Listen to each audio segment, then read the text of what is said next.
কোনেও কোনো কালেই ইমান সহজে এই ক্ষণত এই জীৱনৰ আধা পথতে যে জুবিন গাৰ্গ নোহোৱা হ'ব এইটো কল্পনাৰো অতীত। গতিকে কল্পনাৰো বাহিৰৰ বস্তু এটা। গতিকে সমগ্ৰ জুবিন প্ৰেমী তথা জনতাই বা কোনোবা যদি জুবিনক বেয়া পোৱাও আছিল তেওঁৰ অন্তৰেও কান্দিছে, নিশ্চিতভাৱে কান্দিছে। গতিকে তেখেতৰ আত্মাই আকৌ যেন যি হৈ জন্মগ্ৰহণ নকৰক লাগে, যদি পুনৰ জন্ম বিশ্বাস হয় তেতিয়াহ'লে অসমৰ মাটিলৈ আহক, অসমৰ মাটিতেই থাককচোন, এজোপা ফুল হৈ গজি থাকক, নাহৰ হৈ গজি থাকক, অলপ গান হৈ গজি থাকক। গানখিনিতো গজি আছেই। তেওঁৰ আধৰুৱা কামখিনি, তেওঁৰ দায়িত্ব বাঢ়িলে। এতিয়া তেওঁ কায়িকভাৱে গুচি গৈ তেওঁ নিজৰ দায়িত্ব বঢ়ালে। গতিকে আমি আশা কৰিম, জনতা বাট চাই আছে, অপেক্ষা কৰি আছে, তেওঁৰ সৃষ্টিৰ তৃষ্ণাৰে বাট চাই আছে। সমগ্ৰ পৃথিৱীয়ে তেওঁৰ ন্যায় বিচাৰিছে, আপুনি এই ক্ষেত্ৰত কি ক'ব?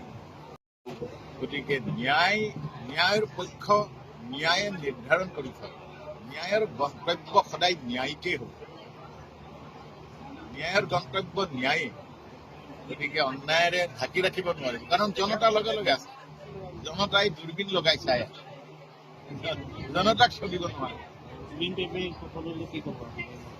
মই এটাই ক'ম, জুবিন প্ৰেমীসকলক কম, তেখেতসকলে শান্ত হওক, যে তেখেতসকলে জুবিন গাৰ্গ তেওঁৰ আত্মাৰ প্ৰতি কামনা কৰক, প্ৰাৰ্থনা কৰক, আৰু তেওঁলোকে ইমান দুখৰ মাজতো ভাগি নপৰিব, যেন ভাগি যাতে নপৰে।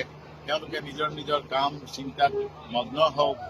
সমাজখনৰ প্ৰতি তেওঁলোকে সমাজখন যাতে জুবিন গাৰ্গেও বিচৰা নাছিল, তেওঁ অসূয়া অপ্ৰীতি বিচৰা নাছিল, শান্তি বিচাৰিছিল। গতিকে জুবিন প্ৰেমী সকলোৱে যাতে সেই শান্তিৰ মাজত যাতে সমাজখনক সুন্দৰ কৰি ৰাখে, সমাজৰ বৈষ্ণৱ যাতে বঢ়াই ৰাখে।